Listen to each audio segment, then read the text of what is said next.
I'm on the road.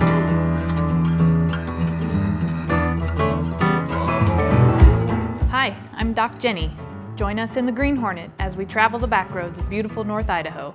Every day is different, challenging, and never boring as we see all the farm animals, big and small.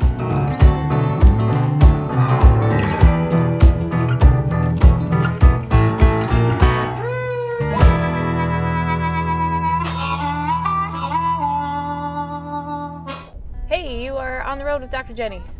We are headed to our first of 2 colics this morning, which were unplanned. Pretty normal for a veterinarian's life. The best laid plans, right?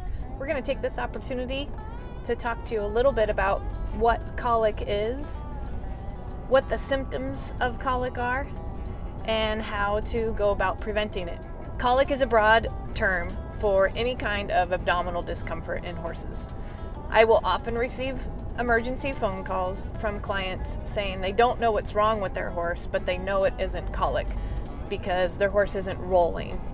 Rolling is only one of the signs. It's one of the most severe signs of pain in the horse, but there are lots of other symptoms that can be early warning signs of a colic. So some of the symptoms that you can look for in your horse that may tell you that your horse is colicking: inappetence, not wanting to eat, sweating, pawing, yawning, stretching like they have to pee but not peeing, or lifting their tail to poop but not pooping, obviously kicking at their belly, swishing their tail, looking back at their belly. So all of these, or even just laying down. So all of these can be symptoms that can cue you off to that your horse is not feeling well. Anytime you have any of these symptoms, it is worth at least a call to your veterinarian. You may not have to have a veterinary visit, but it definitely is something that your veterinarian is going to want to be aware of if your horse is experiencing any of these symptoms. An elevated heart rate is a pretty good indicator of pain in most horses, although there are certainly some horses that are pretty stoic about the pain, and they may not have a very high heart rate. So it isn't 100% predictive of pain. We will also listen for the gut sounds called borborygmy. There's your Scrabble word for the day. Borborygmy is the sound. Borborygmy is the sound that the guts make when they are moving digesta through the system. So it's that sound that everyone listens to in the guts. You should be able to hear borborygmy sounds or gut sounds in each of the 4 quadrants in the horse's gut. So we listen high and low on both the left and the right side. The next thing your veterinarian is likely to do is to assess the hydration in the horse. Dehydration is one of the risk factors for colic, and so you can check the dehydration by doing what's called a skin tint, where you pinch the skin and see how quickly it snaps back. You can also check the capillary refill in the gums, where you lift the lip up and press on the gums and it should fill back up with blood in less than 3 seconds. If that is prolonged, or you cannot see where you pushed and blanched the gums, that usually means that the horse's blood pressure is low, and possibly that is due to dehydration, although there are other causes. So let's talk about causes of colic. Probably the most common cause of colic is dehydration.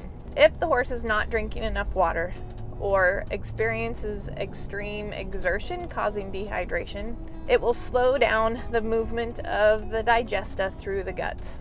The digesta can get caught in certain places in the bowel, and this will lead to what's called an impaction.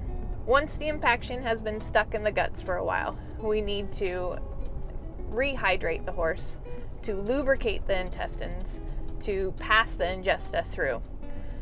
We can do that by administering mineral oil that helps to slick the guts.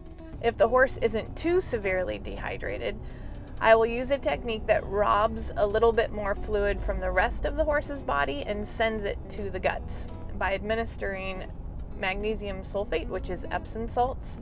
Epsom salts work to increase movement of the bowel. They also help to pull fluids from the rest of the body into the guts, and that helps to push the impaction through the body. The Epsom salts will also help a little bit to drive the thirst in the horse to help them go to water and drink a little bit of water themselves, although that is definitely not their main action in the guts.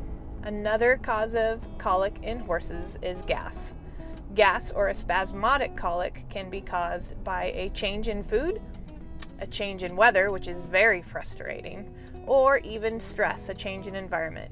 Anything that disrupts the normal flora in the guts can cause a gas or spasmodic colic. These are usually very acutely painful. The horse goes from being fine to being violently painful fairly quickly.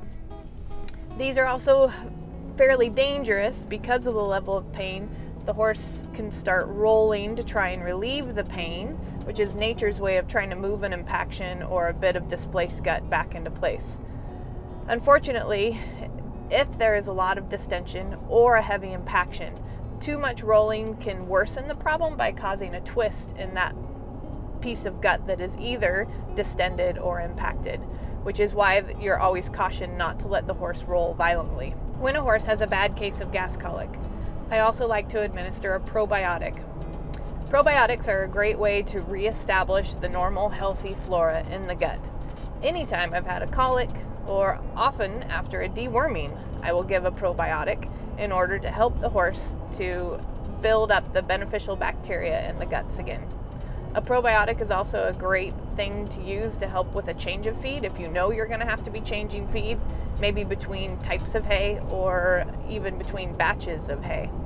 So probiotics come in powders and gels. I like the gels for when I'm on the farm because I can make sure that the horse is administered the gel even if they're off feed.